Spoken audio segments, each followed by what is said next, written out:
اپنی حاجتیں مانگتے رہیں. اور ہمارے حضرت والا حضرت عارفی قدس اللہ تعالیٰ سے رو کا معمول یہ تھا کہ عصر کے بعد، عصر کی نماز پڑھنے کے بعد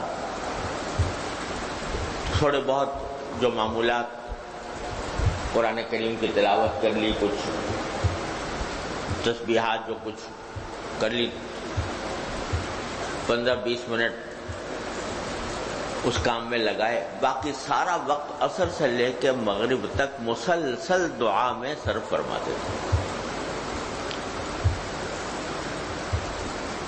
میرا خیال ہے کہ آدھا پون گھنٹہ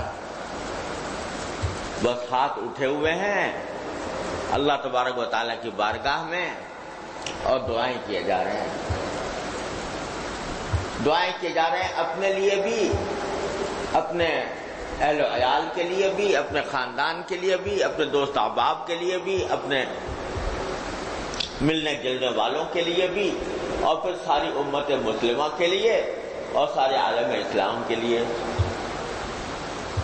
یعنی گویا آدھا، یعنی شاید میں اگر بہت محتاط اندازہ کروں تو شاید آدھا گھنٹہ تو یومیہ افطار سے پہلے طویل دعا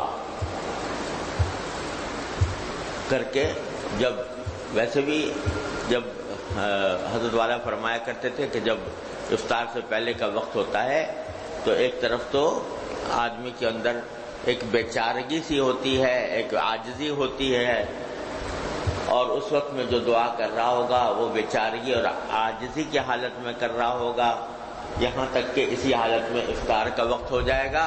اور افطار کے وقت میں بھی آپ جانتے ہیں کہ اللہ تعالیٰ نے دعا کی قبولیت کا وقت رکھا ہے. تو آدھا گھنٹہ تقریباً وہ دعا میں لگاتے تھے ہر روز، روزانہ پابندی سے. تو جتنا آدمی بندہ دعا سے قریب ہوگا، کیا، اور اللہ تعالیٰ نے فرمایا ادعونی استجب لکم، مجھے دعا کرو، مجھ سے مانگو، میں تمہیں تمہارا جواب دوں گا. جواب دوں گا کیا مانا کہ جو دعا بھی تم کر رہے ہوگے اس کا جواب اللہ تعالیٰ کی طرف سے آئے گا. یا اس شکل میں آئے کہ جو مانگ رہے ہو وہ دے دیا گیا، یا اس شکل میں آئے کہ جو تم نے دعا کی تھی اس سے تمہیں اللہ تعالیٰ نے اپنے اور قریب بلا لیا، اپنا اور قرب عطا فرما دیا.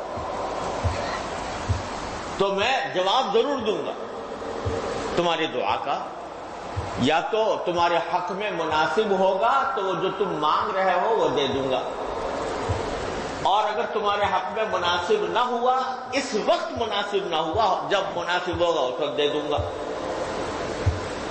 اور اگر کبھی مناسب تھا ہی نہیں تو تمہیں کیا دوں گا؟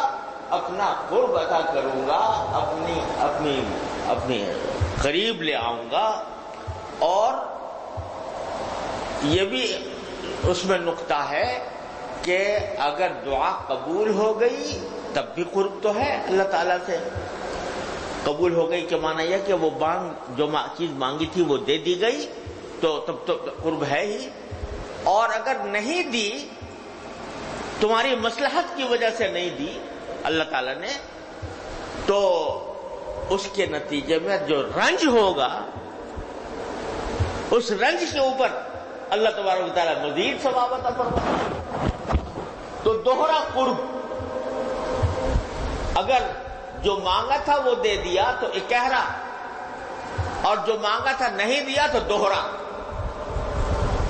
ایک طرف قرب بھی، دعا کا قرب بھی، اور ایک طرف تمہیں جو رنج ہوا اس رنج کے اوپر اللہ تبارک و تعالیٰ نے جو ثواب دیا اس سے دوہرا. تو گھاٹا مومن کا کسی حالت میں نہیں، دعا کرنے میں گھاٹا کسی حالت میں نہیں. ہر دعا کے ساتھ اللہ تبارک و تعالیٰ کے قرب میں اضافہ ہوگا، یا اکہرا ہوگا یا دوہرا ہوگا. جتنا مانگتے جاؤ گے اللہ تعالیٰ سے، اللہ تعالیٰ اتنا ہی قریب کرتے جائیں گے۔ اور اس